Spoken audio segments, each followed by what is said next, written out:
1 week after a deadly balcony collapse in Berkeley, investigators with the city confirmed what many suspected. Wooden beams that supported the balcony had been badly rotted by water damage. 13 people fell from the 4th floor balcony at the Library Gardens apartment. 6 people died, including 5 students from Ireland and 22-year-old Ashley Donahoe of Rohnert Park.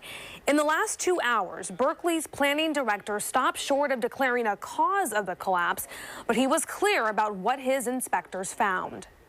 What our observations were is that there was severe deterioration of the wooden structural members. The most likely cause of that deterioration was dry rot, and the most likely contributor to dry rot is moisture infiltration. So we don't know, and we're not going to know or determine how the moisture got into the assembly. Now, 2 Investigates was first to report about previous lawsuits filed against the builder of the apartment complex, including at least 1 complaint about the construction of its balconies failing to meet state code. KTVU's Eric Rassmussen has continued looking for answers ever since the beginning. You join us now with more, Eric. Right, Kiba. A few other important takeaways from that news conference we heard today. The City of Berkeley's planning director, who you just heard, said that balcony was up to code at the time the apartment complex was finished back in 2007. Now, that's important because that means something caused that balcony to deteriorate over the last years. And as you heard, the planning director said water could have been a factor, said that 8 years might have been long enough for moisture to weaken the wood supports. Today, the city confirmed it also found dry rot damage to the 3rd floor balcony. Now, that's the one immediately below the balcony that collapsed. And a note here, you hear 4th and 3rd floor. To stand out there, that's a far way down. That's a long drop because of the way that building is constructed. Actually, a 5-story fall that those folks endured. Now, even before the city's report came out today, we spoke to an engineer who designs and repairs balconies like these. He questioned why the balconies at the Library Gardens did not have something he called a strip vent. That allows moisture to escape after it gets in, but our engineer told us it's a feature that frankly is often neglected. And sure enough, that is now one of the things the City of Berkeley is calling for the housing code to include. It's going to go to the City Council. They're going to have a chance to require better ventilation of things like landings, decks, balconies, stairways. Well, you've been following this again, Eric, from the beginning. Let's go back to the possible cause. We're hearing more about what could have caused it. In the beginning, many people were speculating, well, too many people, the weight made the balcony give way. Not necessarily the case.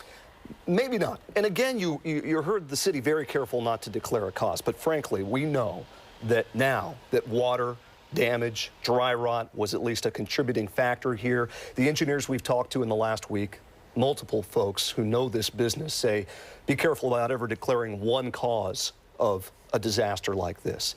In fact, an engineer we heard from last week said you have a little bit of deterioration, you add a lot of people, then maybe you have a collapse. But in looking at the blueprints and some of the specs and talking to an engineer who actually looked at the numbers here, and without getting into the minutia, we looked over all of the weight and the way this balcony was designed. He said if it was built the way it was designed and you didn't have that deterioration, he told me in his words, it should have held all day long. So really it seems that the design was okay. It's the execution of getting that design up and running right there. I mean, I know you talked about the blueprints. What else did you dig up when you got access to those blueprints? Well, Mike, that's something we're going to have to find out. Not everything is available to us. There are going to be questions asked of the builders, the folks who designed this complex, the folks who are supposed to maintain it.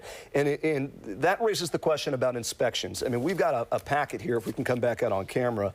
This is just a small portion of the documents we went through. This is the inspection history report, but really what it focuses on is what was looked at during the construction of this apartment complex.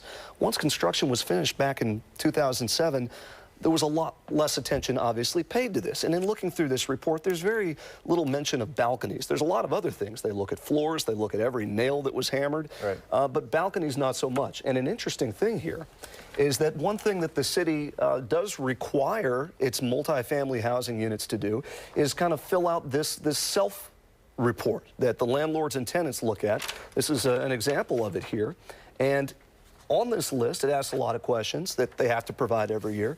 Nothing about balconies. That's another thing that's likely going to change. And this report that's come out now talks about regular inspections. From here on out, we have to have regular inspections. That seems like such a basic thing. That wasn't happening before. And with the balcony included, Right. in the regular inspections? That's going to be the rub here, Kiba, is that there's going to be more focus put on the balconies, obviously now after a international disaster, a tragedy like this one.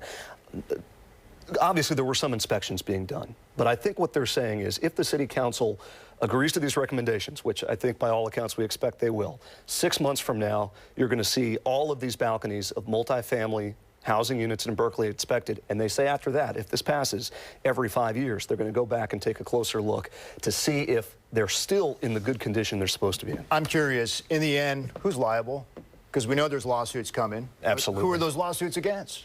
Well, if we take any cue from some of the lawsuits that we investigated that came against the builder, for instance, there was a lawsuit that involved an apartment complex that was developed in San Jose. Now, that case was settled by the builder, but they were just one defendant. We're talking subcontractors. Many times in these lawsuits, they're going to name a lot of people, a lot of entities, and maybe through that process is how we find out where maybe some other steps might Right, be. even if there's something wrong with the ceiling or something. It could be the manufacturer, whoever designed that. So there could be a long list of There people. was waterproofing. The question was it good enough? Was it tampered with? And what happened after that? And it makes you think, what can renters do? If you're about to rent that place, you go out, you see the balcony looks fine to you, what can you do? We need that extra layer of protection. And hopefully we're going to see in the that. inspections. All right, look forward to your reports in the future here on this. All right, thank you, Eric Rassmussen there with 2 investigates. Now you'll